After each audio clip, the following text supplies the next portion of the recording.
Hello everyone. Today I'm going to quickly and simply show you how to install and connect Blender Camera Controller on your computer and your phone. The first step is to access Gumroad to download the add-on. The link will be in the description of this video, or you can easily find it through search engines like Google.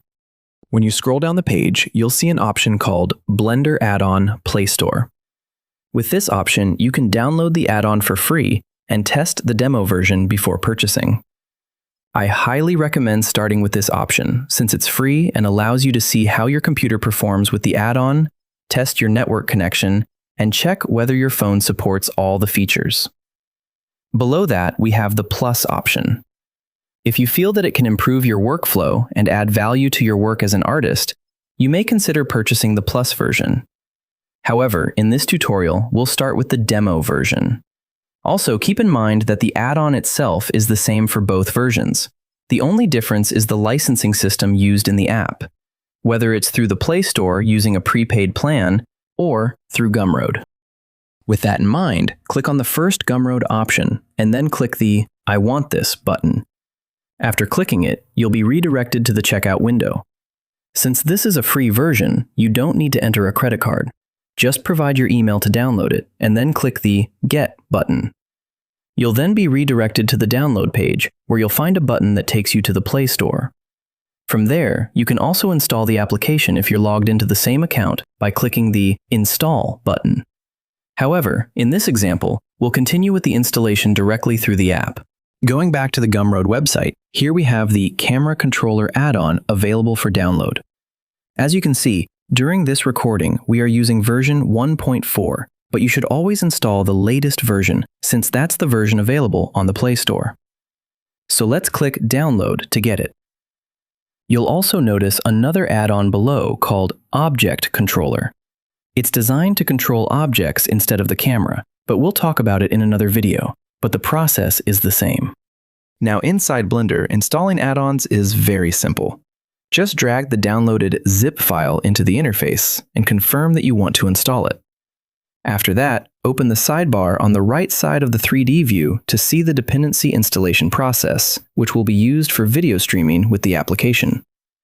This process usually takes less than 1 minute, but it may take longer depending on your computer, internet speed, or operating system. Once the installation is complete, you'll be greeted with the add-on's welcome icon, and the next step will be installing the app on your phone. Open the Play Store on your phone and search for Blender Camera Controller. Download the version with the same icon shown here and wait for the installation process to finish. Once it's installed, it's time to start the connection process with Blender. Before continuing, please read the license terms of use. For the Plus version, the license is intended for individual use. Then click Get Started to continue, and you'll see the initial camera controller screen. Now that both the add-on and the app are installed, let's start the server inside Blender. In the add-on sidebar, click the Start Server button. The first time you start the server, a modal window with usage instructions will appear. I strongly recommend reading it before continuing to make sure your phone and Blender are connected to the same local network and that there are no VPN interferences or modem configuration issues that could cause connection problems.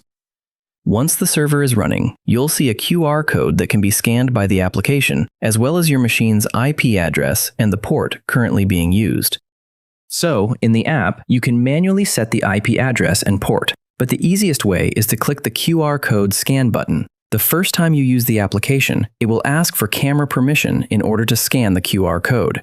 Once the scan window is open, point your camera at the QR code, and the IP and port fields will be filled in automatically. Then, simply click the Connect button to continue. If you see this warning window after clicking Connect, it means that either your add-on or application version is outdated. The older version will be highlighted in orange. In this case, our app is on version 1.3, while the add-on is on version 1.4, so we'll need to update the app before continuing. Go to the Play Store and you'll see the available update ready to download.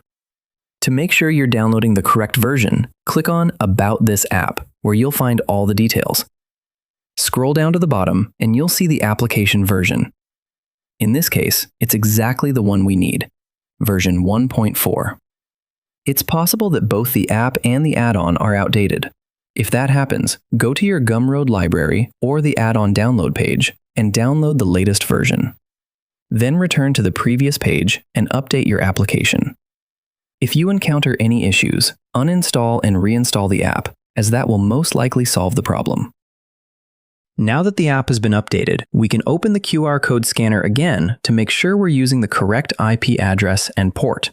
Simply click the Connect button, and your connection should now be successful, as long as both devices are connected to the same local network. If everything works correctly, you'll see the control interface. To test the add-on, let's click on World Tracking. This feature has 2 steps.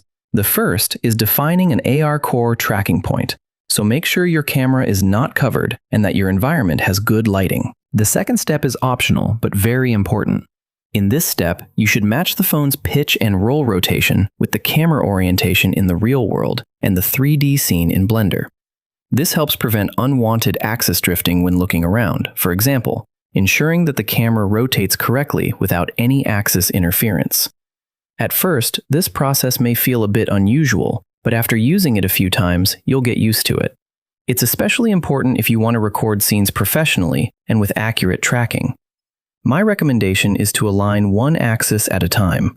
Whenever the roll and pitch are correctly matched, the phone will vibrate to help you identify it.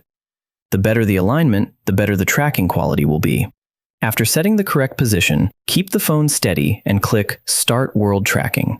Your application will then be ready to use, as you can see inside Blender. You can also directly enter Blender's camera view through the application by clicking the camera icon in the app.